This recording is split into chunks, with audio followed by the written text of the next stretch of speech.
Oke, kita langsung saja ya. Ada sebuah pergeseran yang gede banget di dunia pendidikan Indonesia. Namanya Kurikulum 2025, yang intinya setiap sekolah sekarang tuh didorong buat jadi koki untuk pendidikannya sendiri. Nah, apa sih maksudnya jadi koki? Yuk, kita bedah bareng-bareng. Coba deh ingat-ingat lagi. Pernah nggak sih ngerasa kalau kurikulum sekolah kita itu kaku banget? Materinya sama, cara belajarnya sama, dari ujung barat sampai ujung timur Indonesia, seolah-olah semua murid itu sama persis. Pertanyaannya, apa pendekatan satu resep untuk semua? Kayak gini tuh masih relevan di zaman sekarang. Nah, ini dia perubahan mendasarnya. Pemerintah sekarang nggak lagi ngasih menu jadi, tapi lebih kayak ngasih resep dasar. Setiap sekolah yang diibaratkan sebagai koki sekarang punya kebebasan buat meracik, menyesuaikan, dan menyajikan hidangan pendidikan yang paling pas buat murid-muridnya.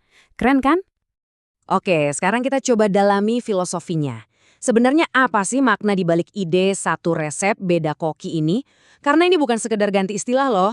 Ini benar-benar perubahan cara pandang yang fundamental soal pendidikan.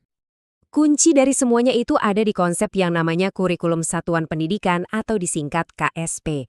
Coba bayangin, KSP ini bukan lagi dokumen tebel yang cuma disimpan di lemari kepala sekolah, tapi ini adalah dokumen hidup. Artinya, dia bisa terus berubah, beradaptasi, dan yang paling penting, dirancang sendiri oleh sekolah, sesuai dengan siapa murid mereka dan di mana lokasi mereka.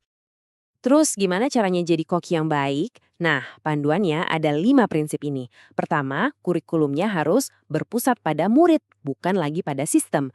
Kedua, harus kontekstual. Jelas dong kurikulum sekolah di perkotaan bakal beda sama yang di pedesaan. Ketiga, esensial. Jadi fokus pada hal-hal yang paling penting dan mudah dimengerti. Keempat, akuntabel. Artinya semua pengembangan itu harus berbasis data, bukan asumsi.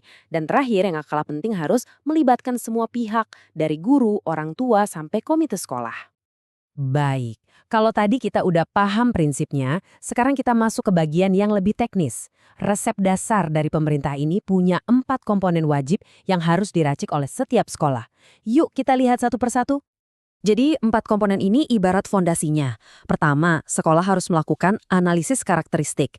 Intinya, kenali diri sendiri dulu. Muridnya gimana, gurunya gimana, fasilitasnya apa aja. Baru deh dari situ merumuskan visi, misi, dan tujuan. Mau dibawa kemana sekolah ini. Setelah tujuannya jelas, baru atur pengorganisasian pembelajarannya. Dan terakhir turun ke perencanaan pembelajaran yang lebih detail untuk di kelas. Semuanya nyambung. Nah, ini yang menarik. Titik mulainya itu beda antara sekolah baru dan sekolah yang sudah lama berdiri. Kalau sekolah baru, ya jelas mulainya dari nol, dari perencanaan, bikin semuanya dari awal. Tapi kalau sekolah yang sudah berjalan, siklusnya justru dimulai dari evaluasi. Mereka lihat dulu kurikulum yang lama, mana yang bagus, mana yang perlu diperbaiki. Jadi ini bukan soal ganti total, tapi lebih ke arah perbaikan terus-menerus. Salah satu kebebasan paling keren yang dikasih ke para koki ini adalah wewenang buat menata ulang jadwal belajar. Jadi, lupakan jadwal pelajaran kaku dari Senin sampai Jumat. Sekarang kita bicara soal fleksibilitas yang luar biasa. Sekolah sekarang bisa milih dari 4 pendekatan utama. Mau tetap pakai pendekatan per mata pelajaran kayak biasa? Boleh. Mau pakai pendekatan tematik, di mana beberapa pelajaran digabung jadi satu tema seru? Bisa banget. Atau mungkin terintegrasi, di mana beberapa guru kolaborasi buat ngajar satu konsep. Bahkan ada sistem blok, di mana murid bisa fokus belajar 1-2 mata pelajaran aja selama beberapa minggu biar lebih mendalam. Tentu, setiap pilihan ada plus minusnya. Dan kutipan ini, wah ini merangkum semuanya dengan sempurna. Ini dari panduan resminya loh. Intinya adalah kebebasan. Selama 4 komponen dasar yang tadi kita bahas itu terpenuhi, sekolah punya ruang yang sangat-sangat luas untuk berkreasi dan berinovasi. Semangatnya itu di situ. Oke, mungkin pertanyaan paling penting dari semua ini adalah buat apa sih semua perubahan ini? Ujung-ujungnya mau menghasilkan lulusan yang seperti apa? Nah, jawabannya adalah tujuannya bukan lagi sekedar mencetak murid yang jago akademik, tapi manusia yang utuh dan siap menghadapi dunia. Inilah target akhirnya. Ada 8 dimensi profil lulusan yang ingin dicapai. Tentu ada soal keimanan dan kewargaan, tapi coba lihat yang lain. Penalaran kritis, kreativitas, kolaborasi, kemandirian, kesehatan, dan komunikasi. Nah, 8 kompetensi inilah yang harus dibangun lewat racikan kurikulum unik di setiap sekolah.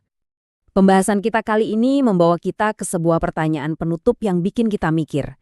Kalau setiap sekolah itu jadi unik, kalau setiap sekolah bisa merespons kebutuhannya sendiri dan berinovasi dengan caranya masing-masing, coba bayangkan, bakal seberapa beragam dan kaya ekosistem pendidikan kita nanti ya. Mungkin ya, ini adalah jalan menuju pendidikan yang nggak lagi menyeragamkan, tapi justru merayakan keunikan setiap anak di Indonesia.